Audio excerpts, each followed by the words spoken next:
Jamnagar marketing યાર્ડમાં મગફળીની ભારે આવક થઈ છે। ગત સપ્તાહે ભારે ભીડ સર્જાતા યાર્ડ સંચાલન દ્વારા એક સપ્તાહ માટે મગફળીની આવક પર પ્રતિબંધ મૂકવામાં આવ્યો હતો। જો કે પ્રતિબંધ ઉઠાવ્યા બાદ ફરી રવિવારે એક સાથે 417 મગફળી ભરેલા વાહનોની યાર્ડની બહાર લાઇન લાગેલી જોવા મળી હતી। જામનગર શહેર આસપાસના ગામો અને અન્ય તાલુકાઓમાંથી ખેડૂતો વહેલી સવારથી જ પોતાનો વારો વહેલો આવે તે માટે લાંબી કતારોમાં ઊભા રહ્યા હતા। રવિવારે એક જ દિવસે અંદાજિત 32,000 ગુણી મગફળીની આવક નોંધાઈ હતી। યાર્ડમાં જગ્યાના અભાવે અને એક સાથે વ્યાપક આવક થવાના કારણે હાલની મગફળીનો નિકાલ ન થાય ત્યાં સુધી નવી આવક પર ફરી રોક લગાવવામાં આવ્યો છે। ખેડૂતો દ્વારા મગફળીની ખરીદી પ્રક્રિયા માટે કાયમી ઉકેલ લાવવાની માંગ કરવામાં આવી છે, કારણ કે તેમને ઠંડીના માહોલમાં મોડી રાત સુધી કતારમાં ઊભા રહેવું પડે છે।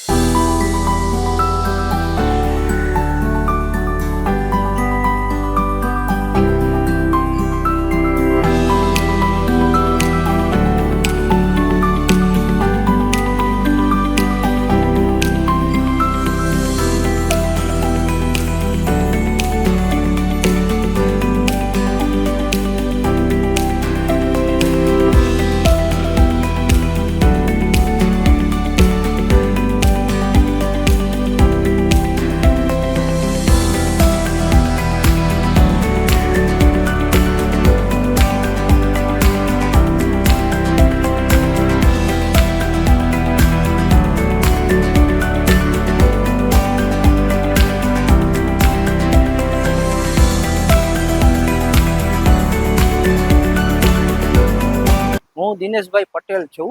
હું મારું ગામ રામનગર મોડાની બાજુમાં। હું બપોરનો મગફળી લઈને આવ્યો છું માર્કેટમાં।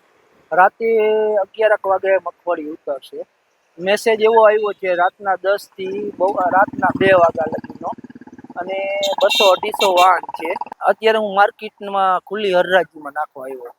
ટેકાના ભાવે 125 મણ લઈએ છે। સરકાર જો 200 મણ લેતી હોત તો આ માર્કેટમાં ન આવવું પડે। કેશુભાઈ મોટી બલસાણ, સવારના 7 વાગ્યાના છે। હજી કેટલા વાગે ચાલુ થાય નક્કી નથી। અમુકને 24 કલાક થઈ ગઈ, વહેલા આવી ગયા। ખુલ્લી બજારમાં ટેકામાં હંધી લેતા નથી, 125 માણસ લઈએ છે। અમે 60 દાગીના લઈને આવ્યા છીએ, 100 मण। मेरा नाम राजकुमार, हम लोग तमिलनाडु से आया मूंगफली लेने के लिए। तो एक अप्पा यार्ड में जामनगर में मूंगफली अच्छा मिलते, 700 नंबर का, 9 नंबर का अच्छा है। रेट अभी थोड़ा ऊंचा हो गया, अभी माल बहुत कम है, कम आ रहे। 10 साल से आ रहा हूँ, नहीं अच्छा लग रहा है, नहीं अच्छा मिलते, संतोष संतोष। हाँ, घनश्याम वादी, इंस्पेक्टर, आपा मार्केटिंग यार्ड। आपा मार्केटिंग यार्ड ની અંદર ગત રાત્રિએ 10 વાગ્યાથી 1 વાગ્યા સુધી મગફળીની આવક ચાલુ કરેલ હતી।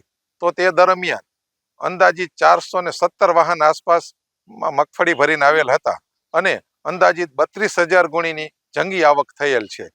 મગફળી છે મોટા ભાગે સૌરાષ્ટ્રની અંદર કપાસ અને મગફળીનું વાવેતર વધારે હોય છે। તેના હિસાબે ગત ગયા વીકમાં જ્યારે ખોલી ત્યારે 30,000 થઈ હતી, અને આ વખતે જ્યારે આવક ખોલી ત્યારે 32,000 થી પણ વધારે ગુણીની આવક થયેલ છે। વધવાનું કારણ, આવક વધવાનું કારણ એ કે તામિલનાડુના વેપારીઓ છે તે જામનગરને વધુ પસંદ કરે છે। તેના હિસાબે જામનગર જિલ્લા સિવાય બહારના જિલ્લાઓમાંથી પણ 9 નંબર અને 66 નંબર લઈને ખેડૂતો આપા માર્કેટિંગ યાર્ડમાં આવે છે।